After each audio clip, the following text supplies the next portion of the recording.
Order! Order! You are an incorrigible delinquent at times. Behave yourself, man!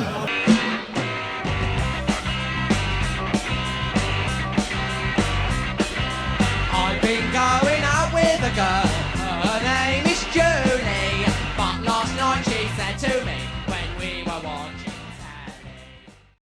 telly. The Speaker of the Commons, John Bercow, has said that he would vow to fight with every breath to stop MPs being bypassed by Prime Minister Johnson, and that Parliament can block no deal.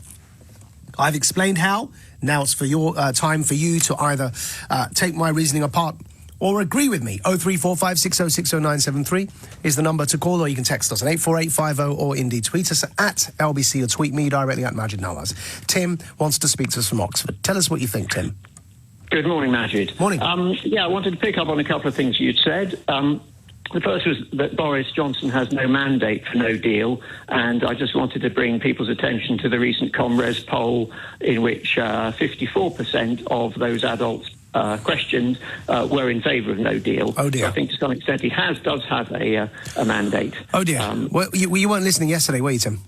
Well, what I did hear, I didn't have time to listen to, is that there was a big fuss about it, and I thought, what a surprise. There's a poll they don't like, and there's a fuss, but I have to admit, I don't know what the fuss was. No, there is a fuss about it, but my angle wasn't so much about the fuss. In fact, I defended polls generally by saying, let's not dismiss polls just because we don't like their answers. But the point is that, building on that, I don't think this poll does what you say it does, and I'll tell you why. Yes, 54% in this poll, or 44%, depending on which side of the fuss you're on, but either way, it's a majority, so it actually defeats the purpose of arguing it. Either way, whichever figure you use from this poll, and very briefly, just to let you know, the reason why it was either 54 or 44 is the poll divided the don't knows up along the percentage lines of those who said yes and no, just to have a binary answer. But whether you go with 44 or 54, it's still a majority in this poll that said that they would back a no-deal Brexit. And they were back suspending Parliament to deliver Brexit. But the reason why I don't think it's a mandate for you, Tim, is that the very same poll also said the majority, 52% of Brits, would prefer to abandon Brexit than see the United Kingdom break up. And, of course, the Northern Irish backstop question, the ending of the Good Friday Agreement, and the desire for Scottish nationalists to seek independence if we leave the European Union is also a problem. So reason number one why the poll doesn't do precisely what you think it does is because, actually, the poll gives us the picture of the nation that is as confused as we all are. We don't know how to get Brexit without breaking up, ending the Good Friday Agreement and potentially breaking up the United Kingdom. And very quickly, second thing, a poll isn't a mandate. What is a mandate? Is an election. No, it's just an indication. But, the mandate was in 2016, and there was a further mandate, which was vote by MPs of about 400 MPs to leave. Where's the mandate in 2016? Those are the mandates. Where is it, Tim? It's absolutely clear. You can listen to even people like Tony Blair. I'm confused, Tim. After the referendum. Please tell me to what you refer when you say 2016. I'm trying to ask you a question to understand you. Don't just talk over me when I ask you a question. What is it, when you say 2016, what is it that you're referring to? I was referring to the referendum, so that was the mandate. Whoa. Okay. To understand you, allow me to ask you, so I can actually try and understand what you're saying, right? Because I genuinely want to have this conversation with you. Do you genuinely believe that the referendum, anyone in that referendum, whether it be Nigel Farage, Michael Gove or Boris Johnson, campaigned on a no-deal platform? Or did they all, without exception, campaign on the premise that we would have a deal in place? All those who say that there would be barriers to trade with Europe if we were to do a Brexit, do you seriously believe that they would put up tariffs against UK produce of any kind when they know how much they want to sell us their cake, their champagne, their cheese from France? It is totally and utterly absurd. Is Germany really going to deprive its firms of the incredible access to capital in the City of London when we import so many of their cars? Of course they won't. Of course they won't. I think the prospects are win-win for all of us. And I think it's time to ignore the pessimists and the merchants of gloom and to do a new deal that would be good for Britain and good for Europe to. But And that's the point. these are the lies and the spin. Oh, right. Here we go. Here we go. Because Nigel Farage was criticising the return of our customs union and regulatory alignment. In 2015, he was arguing for exactly the same thing, saying that we could leave the European Union just like Norway had done, which is still a member Norway never of the single joined. market. Like they left Norway never joined. What are you talking about? Because in 2015... What are you talking about? The lies that you told. I said no deal is better than a bad deal, Anna. I argued it all through the referendum, day after day after day. You clearly weren't listening. You never do you? And I think we're going to finish up in the spring of 19, effectively with a Norwegian-type deal, which is not what the people of this country voted for, which is not what the people of this country voted for. Well, I have to say that everybody from David Cameron to half this panel say, wouldn't it be terrible if we were like Norway and Switzerland? Really? They're rich, they're happy, they're self-governing. Actually, Norway can afford to give people money. It's rich. It's successful. Norway. They're rich. They top the world's happiness index. They're allowed to catch their own fish. It would be ghastly if this country was like Norway. Can you imagine it? Rich, free, catching your own fish. Norway sells 75% of its overseas goods to the European marketplace. It trades with the European marketplace at a premium. It has opted to be a member of the European Economic Area, which is, in a sense, an anti-room for European Union. He would say they'd have to pay the cash and have none of the decision-making power. Well, that is straightforward untrue, because actually they don't pay their money to Brussels, they pay their money directly to some of the poorer emerging southern and eastern European countries. Norway. They will put up with some of the rules, but they won't put up with all of the rules. But this idea that somehow life is worse in Norway and Switzerland. I heard Commissioner Pascal Lammy, the Trade Commissioner, say, well, if Britain was to reject the Lisbon Treaty, we would be relegated to a country the status of Norway. Rich, free, catching your own fish. Well, actually, Norway, Iceland and Switzerland do pretty well. The Norwegians, we're told Norway doesn't have a seat at the top table. Oh, yes, it does. Norway. We're told that Norway has to accept all the rules. Oh, no, they don't. Norway sits at the World Trade Organization. We don't. And I think we're going to finish up in the spring of 19, effectively with a Norwegian-type deal, which is not what the people of this country voted for. You don't even want Norway's status, Iceland. No. So you want it to be a country completely alone in all the world. Alone. They campaign on the basis that it is completely illogical for people, unless they are putting politics above the welfare of their own citizens, to do a deal. And that's always been the case, and people always like to twist that a little bit. And another point I'd like to make... before you make the other point, Tim, just stop. Please don't move on to other points when I'm still trying to talk about this point with you. You're trying to convince us that there's a mandate for no deal. And I don't believe it, but I want to believe that you genuinely believe it. So I'm asking you questions, right? You and I both know that neither Michael Gove nor Boris Johnson nor Nigel Farage, and if you disagree with me, please quote them to me. None of those leading Brexit campaigners campaigned for no deal in 2016. If you think they did, please show me the flyer or show me the speech where they said that they would the kind of Brexit they want is a no deal Brexit. Well, I'll repeat again. What they all said was that there should be a deal. It is in everybody's interest to have a deal. That's what they said. That's right. That's not no deal, though, is it? So they didn't campaign for a no deal. Because you're claiming there's a mandate for no deal. For a mandate to exist, there needs to be a specific election pledge or promise or manifesto commitment that people then vote for. That's the definition of a mandate. The point is this, that there was a mandate to leave, and I will give my example. Oh, so you're backtracking. If you're going to buy a house with your wife... So you're walking it back then? She says before you go along, we must have the house. What you say to her is, one, keep your mouth shut, because if you say that, we'll never get the house. And two, I'm sorry, darling, if the guy doesn't want to sell it to us, we won't have the house. So if we are definitely moving, Tim, you have to accept that we may not get it. Tim, sweetheart. The only people who insist on a deal are those who are prepared to not leave.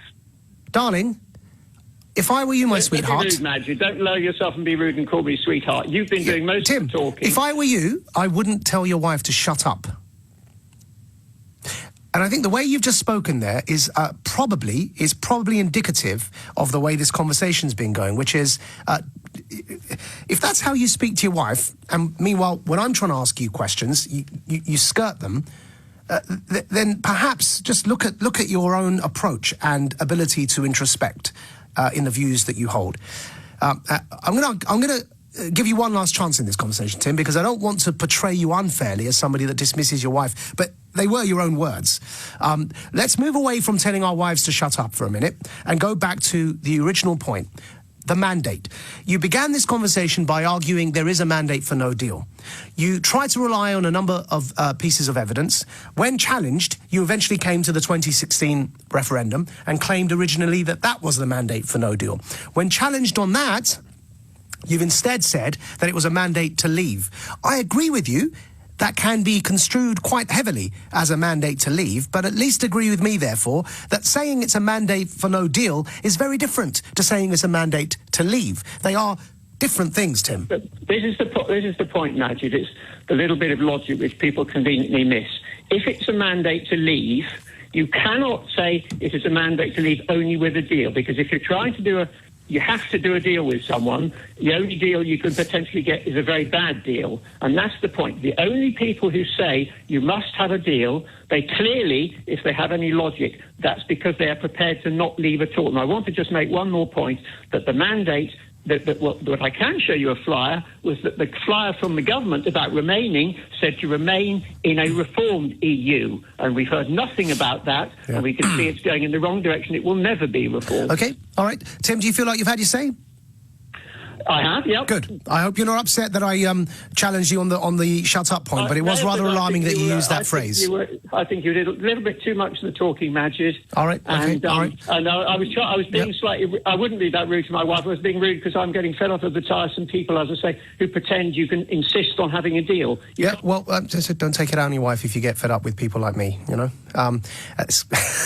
you're digging your own grave there, Tim. I want to stop you before you make it sound even worse for yourself. Listen, if I upset you, take it out on me. Don't tell your wife to shut up.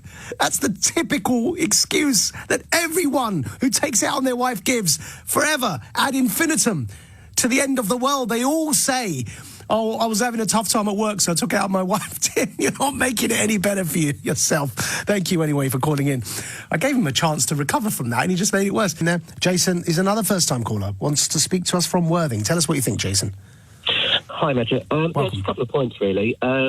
It's really about the, whether we voted to leave for no deal. I think when the referendum came down around in 2016, I think we all had the idea, most of us, that we would be leaving with some sort of deal, that no side would be silly enough to not want to have a trade deal in place and so forth.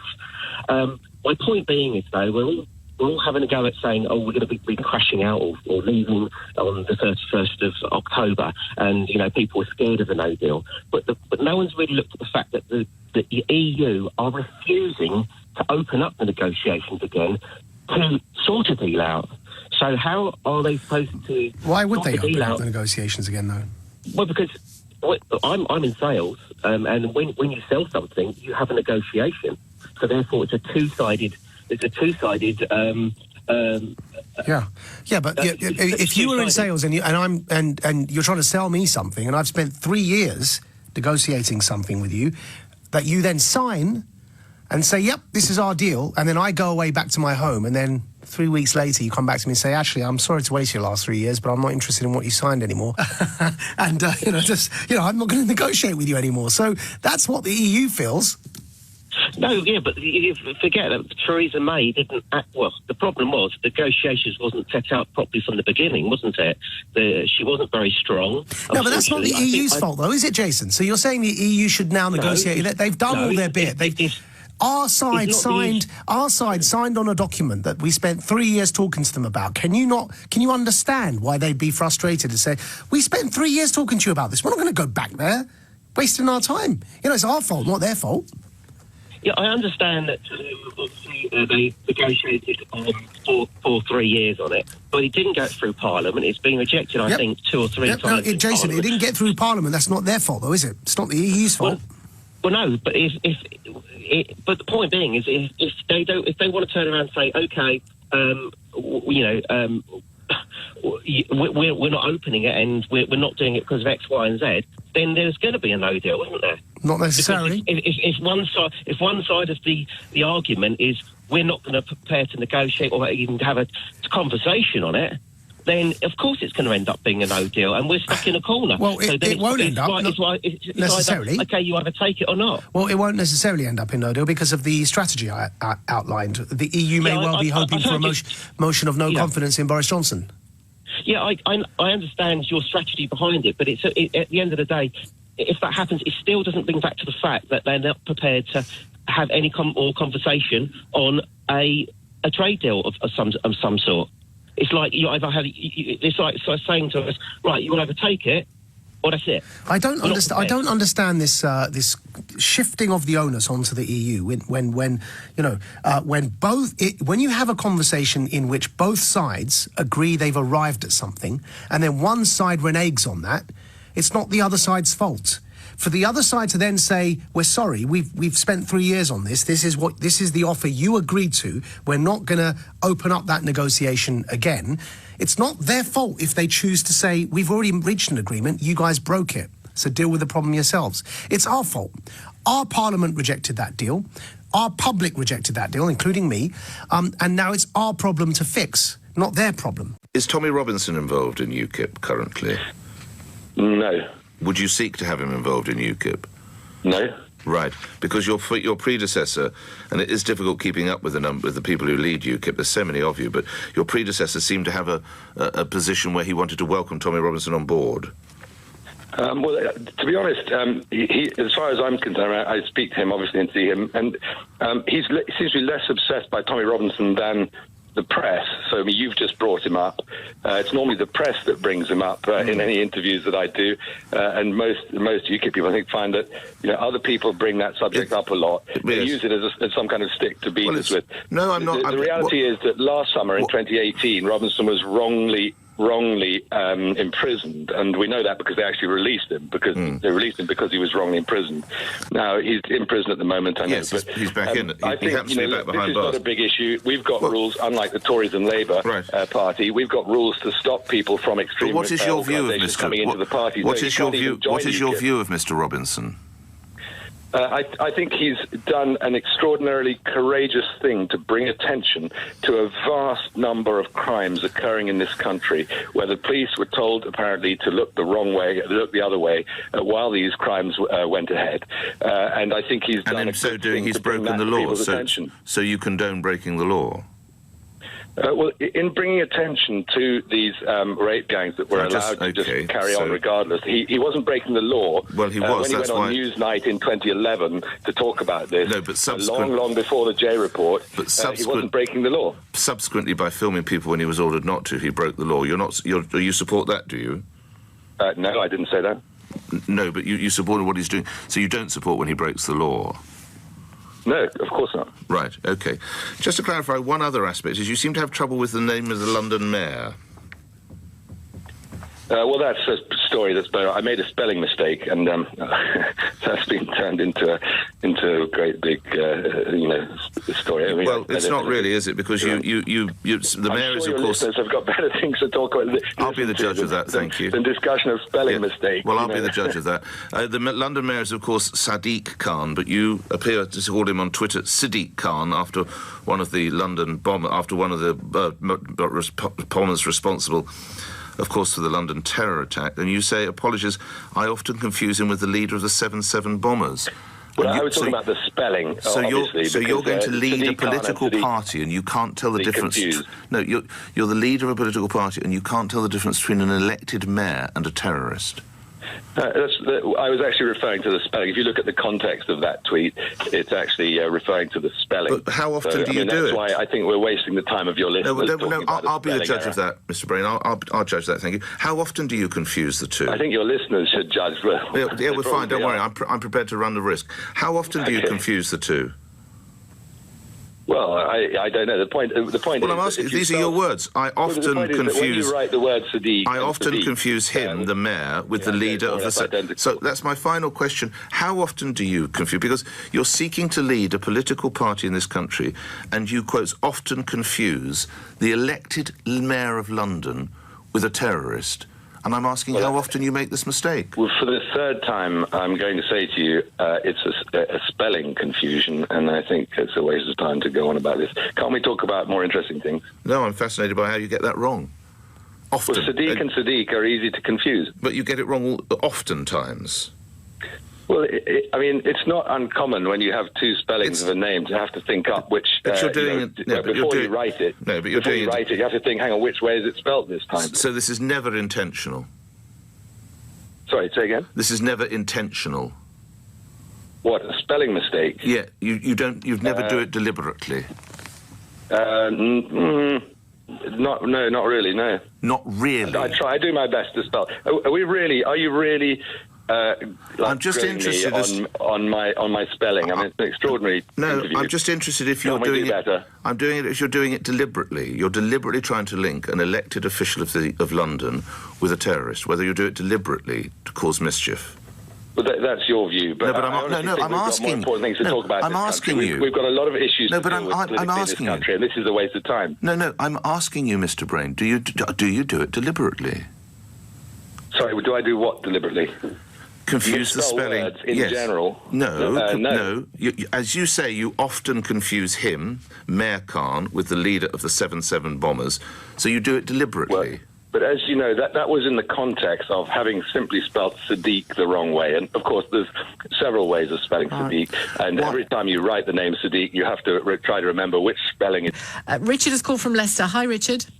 Hello. How are you? I'm fine, thanks. Yeah. I just got in the car and I was just listening to the gentleman you were talking to on the radio, and he said that nobody had voted for a no-deal Brexit. And I just find that a really hard statement for people to make when we have a piece of legislation that is now being taken to court to prevent a no-deal Brexit, where they voted to invoke Article 50 to leave the European Union, and at least 437 people voted for no-deal Brexit, because they were happy to put that as the backstop position if we didn't have a Brexit, if we didn't have a deal. Richard, come on. You know I take the point you're making, but you know that the political... We could have changed it. You know that the political reality of that campaign and of everything that's come since, until very recently, has been we get a deal. We are guaranteed a trade deal. If we left the EU, we go through a 2-year negotiating period. The worst-case scenario at the end of it is we don't get a tariff-free deal. Any Prime Minister, anyone doing the negotiating can almost pick and choose.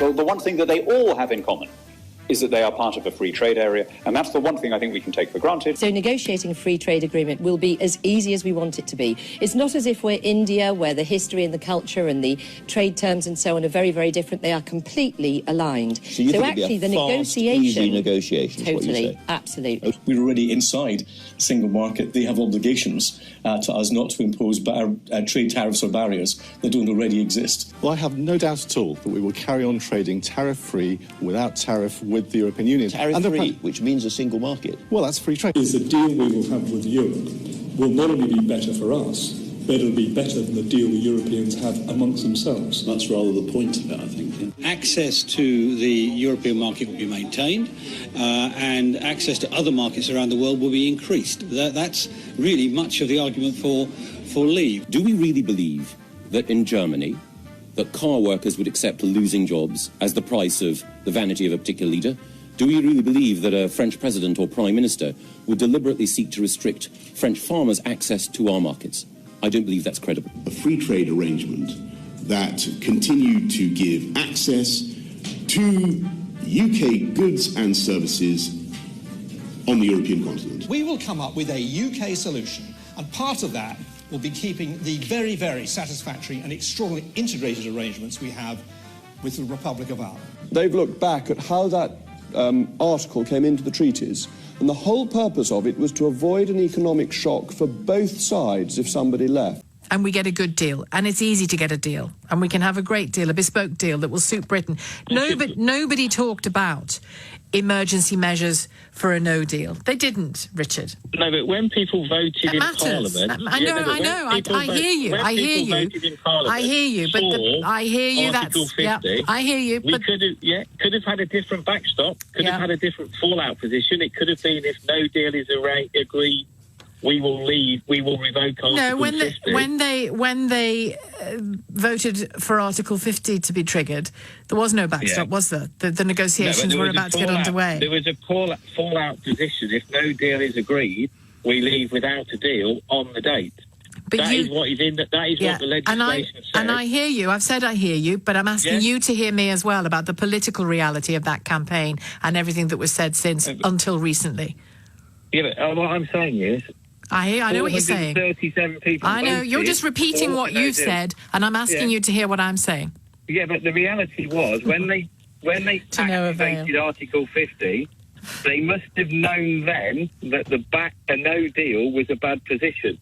So MPs who voted to activate Article 50 and to start the divorce proceedings must have known then what they know now, because you wouldn't have gone and voted. You don't need to say it to me 3 times, Richard. I get what you're saying. I'm asking you to respond to what I'm saying. Yeah, but I understood what you said the first time. Is since then, but when they voted... Oh, God. Richard, thanks for your call. David in Henfield, hello. Can you do conversation? Well, we've done it before, actually. I'm a fairly regular caller. That'd be great. Thanks for taking my call again. On Philip Hammond, I don't think we'll ever know where Philip Hammond really stands. Unfortunately, he's quite common amongst politicians. Hang on. How can you say you don't know where he stands? He voted repeatedly for Theresa May's deal to end freedom of movement, to end the jurisdiction of the EU courts in the UK. He essentially voted for a hard Brexit. He made it very clear by how he voted in the House of Commons, not once, not twice, but 3 times. There's no confusion. Yeah, the point I'm making, though, is because he followed the party line. He still voted. But he still voted for something to happen. Which is what the majority of politicians do. I mean, Boris voted for the withdrawal agreement on the 3rd occasion. But he's made it very clear. He voted to remain. He accepted that Remain lost, and he then went along with what Theresa May got with the EU in that withdrawal agreement and voted for Brexit on that basis. There's no confusion about Philip Hammond. He's been absolutely upfront. Well, I don't agree. What is it you do? What's missing? What do you not know about him? I think the point I'm trying to make, Sheila, is these politicians, they follow the party line. So the majority of the cabinet voted with Cameron, campaigned with Cameron, because they thought that was the best thing to do in terms of their careers. Then they went along with Theresa May. I think probably what we are seeing now, probably the real Philip Hammond, or we may be seeing somebody who's just a bit upset because he didn't get a job in the Boris government, and now wants to have. I think he saw that coming, didn't he? For some time. He probably did, but. They wanted to have a dig. I'm reading a very interesting book at the moment called Euroscepticism in Contemporary British Politics, and it goes back to 1945, and there's some really interesting stuff in there about some of the things around the entry applications in the 60s and 70s, and Harold Wilson sort of moving his position, and certain MPs and cabinet ministers moving their position. I think the only MPs that we really know that are really speaking their mind and really know their true positions are the ones that have pretty much been on the back benches for the foreseeable. Have been on the back benches for a while. I think people like Kenneth Clarke. I know what his position is. I obviously know what Nigel Farage's position is. He voted for the withdrawal agreement as well when Philip Hammond did. So why are you confused about one man and not confused about the other? Well, I think Kenneth Clarke speaks it's about a principle. I mean, he voted exactly the same way as Philip Hammond from start to finish. Yeah, but he did that because he said he was accepting the position in terms of the referendum results. So did Philip Hammond. He explained his position, but Philip Hammond was in the cabinet, a senior member of the cabinet. He wasn't going to vote any other way, was he? He'd have had to resign. So? He didn't, though, did he? How he voted matters. No, of course he didn't. He wanted to keep his job. No, but how he voted matters. It does, but our MPs It's a valuable thing in Parliament. Sorry? It's an increasingly valuable thing in Parliament, one's vote, isn't it? It's going to be absolutely key to our future in the next 2 months. Most of them vote the way they're whipped, don't they? Most of them vote the way they're whipped. Well, something tells me that's about to change. Thank you for your call, David. David in Henfield. All right, let's talk about Greta Thunberg. Alex in Pimlico. Do you support this young woman? Good morning. Yes, good morning, Nick. I'm with both Brendan and yourself. I concur with the word mentalism. Right. Put that out there. But what does? Sorry, I don't know. I used that word. What does mentalism mean? I'm trying to find my. Sorry, not mentalism. Sorry, environmentalism. Environmentalism. Sorry, I misheard you.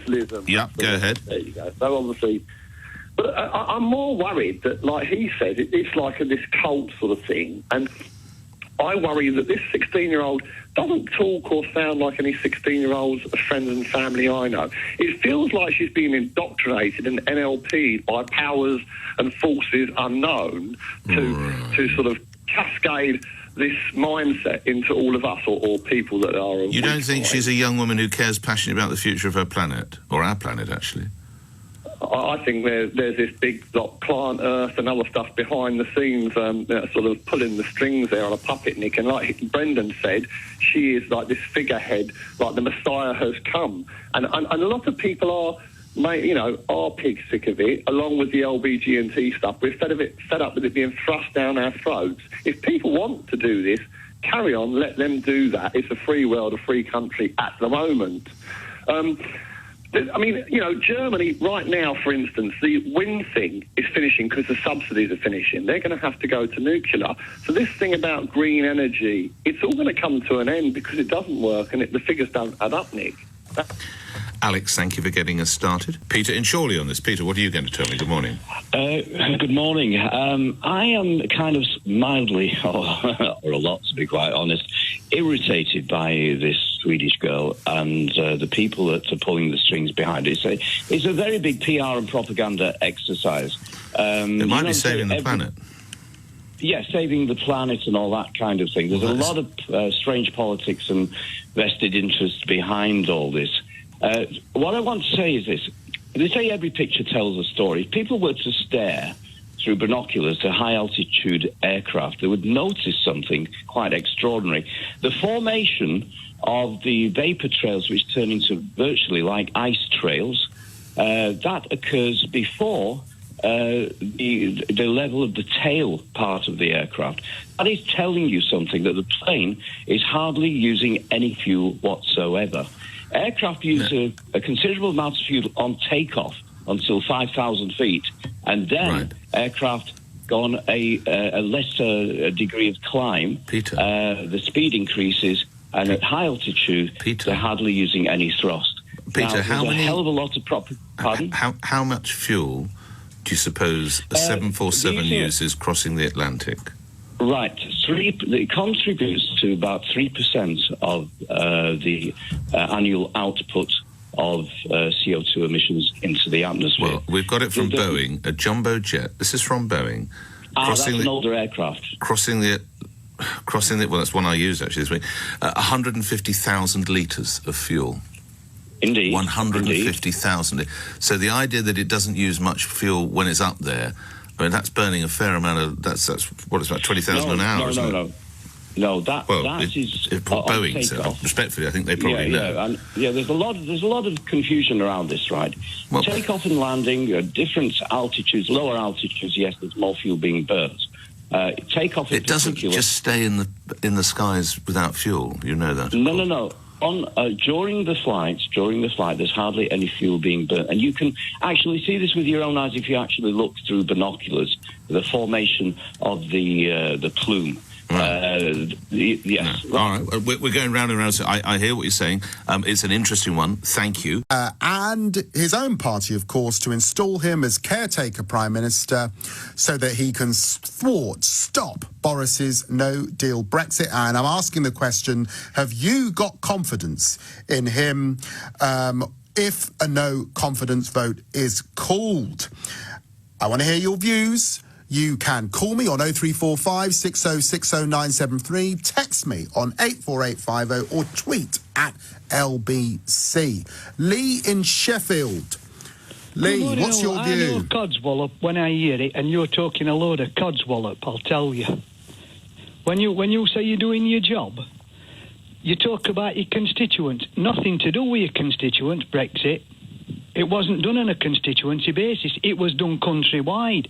You should be fighting for what's best for the country, not your constituents. It wasn't done on. It was done on a one person, one vote. Lee? And as such, you should be fighting to get what's best for us, and that's out. And if it's under a no deal, that's how it has to be. And Johnson's the man, because Europe will worry, because he's a bit of a loose cannon, and he might actually take us out on a no deal. And as such, they'll cave in. No good going cap in hand, please, sir, what can we have? You have to go and tell them what we want, and that's what we haven't done. Hang on a minute, Lee. We had an advisory referendum. We had a countrywide referendum that said in or out. There were no deals mentioned. Well, if I'm a member at club and I want to come out and stop paying, I don't just pop back on a Friday night or pop in on a Thursday. Well, if you're out, you're out. Lee, stop paying, that's it. Lee, I don't know what your situation is. My situation, I'm very frustrated with it, I'll tell you my situation. Go on. You guys not doing your job. Lee, if you got divorced... I am divorced. When you got divorced, what happened, Lee? What happened when you left your wife? Was there a settlement? Did you go to court? Did you split the house up? Did you... We didn't have to go to court. When we left, it's something... It were better than a fortnight's holiday. You only get pictures of that. Divorce is something I've got all the time. I can sort of take reassurance and get comfort from that. What happened to your belongings, Lee? Did you take some? Did your wife take others? What happened? I took out what I'd put in, and that was it. She took hers out. Oh, Lee! So you see my point. You don't get divorced and just walk away, leave your wife with the house, all your belongings, all your clothes. If you've got kids, she can have those, and never again do the twain do part. You come to a deal, Lee. Why would you think that leaving the European Union, an institution that we were in for decades, would mean anything else than coming to a deal, a plan as to how to necessitate the breakup? Why is that any different, Lee? Let's not forget we were out of it and did all right longer than we were in it. We had two wars. That's not the point. We've been in it for virtually all of my life. We've been in it for virtually all of my life. You've just said when you've got divorced, you took your belongings and your wife took hers, you came to a deal. Why should my constituents have anything less than you took from your wife, Lee? It's not about your constituents. It is about my constituents. It's about democracy. Do you not believe in democracy? Of course I do, Lee, but I believe in a sovereign democracy. That's what we've got after hundreds of years. It's embarrassing that I have to tell you that, Lee. We've got a sovereign parliament here. That's what we've got in this country. We haven't got an arrangement where we just have one referendum to the next to decide on how we move forward as a country, Lee. Because if we had that, you'd be deciding how we move forward as a country. Not me, elected in Parliament, so people can kick me out a few years later if they don't like what I think. That's how we run it, mate. Oh, I want the country run. I vote people in. That's how it works. Well, I think you're now agreeing with me. Is the point, Lee? If you were voted in, you should be doing your job. I am doing my job. You're not doing your job. I am doing my job. My constituents clearly think I'm doing my job. Constituency. And it's not about your constituency. It's about how this decision affects my constituency and the basis on which we should leave. It should be how our decision, because we voted out, affects the country. Not your country, it's the country. And how do you think the country's going to fare with Boris Johnson over the next little while? Why shouldn't the country fare all right? We're the right trading power. We might not be big physically when you look at a globe, but we have some right clout. And how do we have that clout? Why do we have that clout? Just explain that, Lee. We have that clout in part by virtue of the European Union. We did have it prior to that, but you might recall that the 70s and late 60s weren't great for Britain economically. We're so dependent on Europe to do our own deals. We can deal with anybody. We've got some of the best fishing grounds in the world. And you want to let Europe use them. Well, Europe can, but they'll have to pay us. This is what Europe don't want. Lee, we're a relatively small nation on our own, and we're going to be going out negotiating trade deals. When we negotiate with big countries, India, China, the United States, why do you think Britain's going to come out on top, particularly if Boris Johnson's negotiating? Why do you think we're going to come out on top? Why do you think those countries aren't looking at their self-interest? Why aren't we looking at our self-interest? That's what we should be asking. Well, I am. And I have to tell you, Lee, that's within the European Union. But thank you very much for calling in and putting your views quite as robustly. I want to hear from Mary and Finchley. Mary. Morning, David. Morning. What I'd like you to explain to me is what has the EU done for your constituents that makes them so desperate to stay in the EU? They're disadvantaged, there's high unemployment, there are not enough homes. So what has the EU done for your constituents that wants them to remain? Mary? Yeah? There are problems in my constituency, but those problems can largely be laid at the door of successive domestic governments. If you're not happy in Tottenham with our education service, I think my constituents recognise that that's not about someone in Brussels. That's about the 10 years we've had of the Conservatives and concerns about whether Labour did enough beforehand. David, that isn't what I asked. That isn't what I asked. You asked a question about why my constituents are happy to remain within the European Union. It's because their concerns are largely with the government of the day. In terms of the European Union, we've had Objective 2 money come into the constituency, as has many others. That's actually ameliorated some of the hardship. We had a lot of money under Tony Blair that came in. It was part of the New Deal for Communities. It didn't come in. Before it was our money to start with. Sorry? It was our money to start with. It's all redistributed, with Polish families sending their money, with Polish workers here sending money back to their children in Poland. How does that help? Hang on a minute. There've always been workers that have moved around. Did you ever watch that wonderful comedy back in the 80s, Al Wiedersehen, Pet? It was about British workers, largely from the northeast, working over in. So what's the problem here? What's the problem you've got with people who've moved around? I'm wondering. I asked you a question. Hang on a minute, Mary. This is my show, not yours. My show, not yours. I've explained to you the views of my constituents. I then put the questions, Mary. Sorry, that's how it works. It's LBC. If you want a show on LBC, you can write in. That's when you don't answer questions. No, you don't like my answer. I think you don't like my answer. And then you start raising issues around polls. Well, I've got some wonderful polls in my constituencies. People haven't got a problem with the polls on the whole in my constituency. I didn't say you had. That's the truth. You're going all around instead of answering my question. What has the EU done for your constituents that makes you we got Objective 2 money. That was an example I gave you, and then you rejected it because you said it wasn't their money, it was our money. So we've had that row already, Mary. Thank you, Mary, for ringing in from Finchley. We disagree passionately. Keith is in South Wales. Hi, Keith. Are you English? Hi, Eddie. Yeah, absolutely. Like many people living in Wales. What are you doing there?